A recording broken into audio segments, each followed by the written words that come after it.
Hello, hi, assalamualaikum to everyone. I'm Muhammad Arshad and my number matrix 2220530. So, today I would like to talk about one island. So, actually, this is for my assignment. Today, I want to talk about Spratly Island.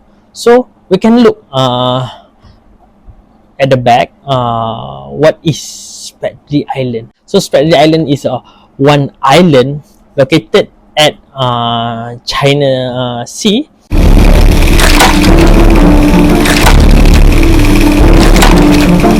What you are seeing are small islands located in the middle of the South China Sea.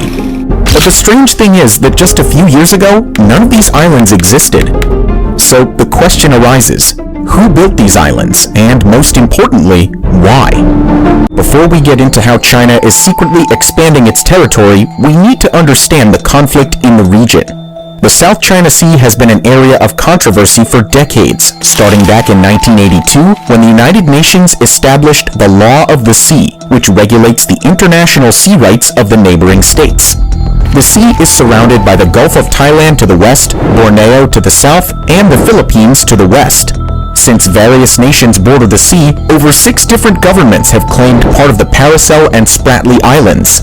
The treaty allowed multiple nations to use the area, since all ships were granted the right to pass through the South China Sea, no matter where they originally came from. However, the treaty did give certain privileges by creating exclusive economic zones for each nation involved, also known as an EEZ. These zones determine the area where a nation has sovereign rights over the natural resources below the sea's surface. The zone extends for 200 miles off a nation's coast, but anything beyond that point is considered international waters. Many countries have their own EEZ in the sea, including Indonesia and Vietnam. China has repeatedly broken these rules by encroaching on other nations' zones. So, from that video, we can look. China already put the army there to make sure Spratly Island is China. So, the next I will talk why China really need this Spratly Island and the south of China Sea. So, for the first why China really need, because Spratly Island it's a strategic place and strategic island have a good position in maps or in geography to make military position strong and to make a maritime rotates at the China Sea more strong in military. So the next is of course have Spratly Island have organic original source. Original source.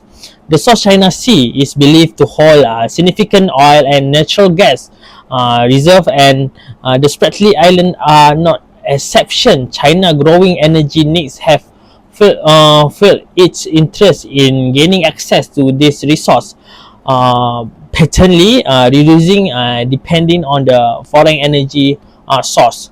So we can look here. We talk about original source about oil and gas. So for me, oil and gas is really important to any country, because of course can make economic grow and can make the country in the stability of levels. And the next is fisheries and economic benefits. So China needs, because the South of China Sea is rich in fisheries, and control over the Spratly Islands will give the China access to this valuable marine resource.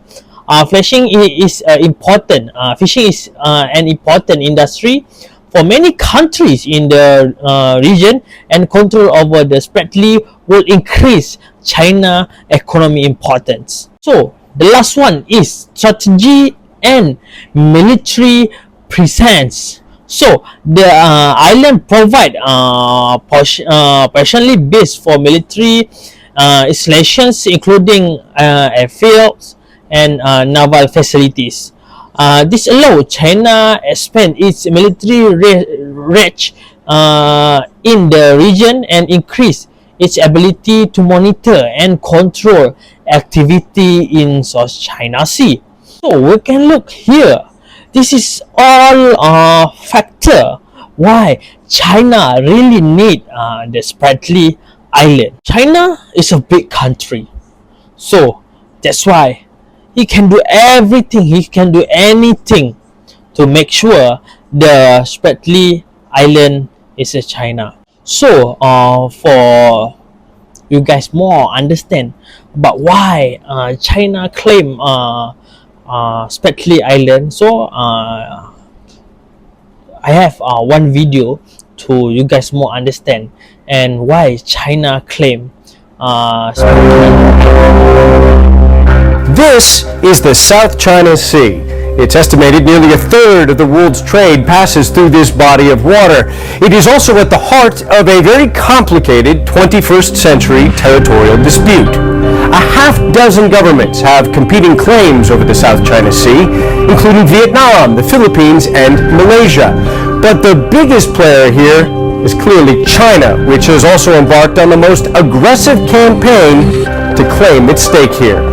China's been building artificial islands in a region of reefs and partially submerged rocks known as the Spratly Islands, in some cases putting in brand new airstrips on locations like the recently constructed island of Fiery Cross.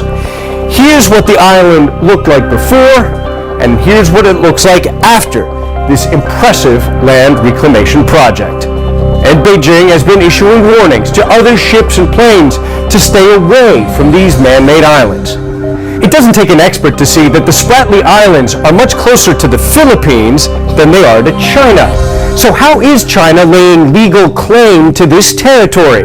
Well, Beijing offers up maps dating back to the early 20th century, which have since become known as the 9-dash map, a map that China has even begun printing in the pages of new Chinese passports. The Philippines disputes this, citing the United Nations Convention on the Law of the Sea. It has taken China to the Permanent Court of Arbitration at The Hague. But China has so far refused to attend these hearings, arguing that the court has no jurisdiction in this matter. The U.S. is supporting its longtime ally, the Philippines. In the last year, U.S. warships and warplanes have conducted several so-called freedom of navigation operations, ignoring Chinese warnings and traveling close to China's man-made islands. China opposes the U.S. operations, calling them a threat to peace and stability in the region. But Beijing's actions have also alarmed many much smaller nations in the South China Sea. Critics argue that China is building the case for its territorial claims by quite literally building islands in the sea. Ivan Watson, CNN. Today we talk about why China need, and then some of the factor why any country need Spratly Island. So I hope you guys can understand what I talked today and what I've shared today. So that's all from me. Thank you. Bye bye.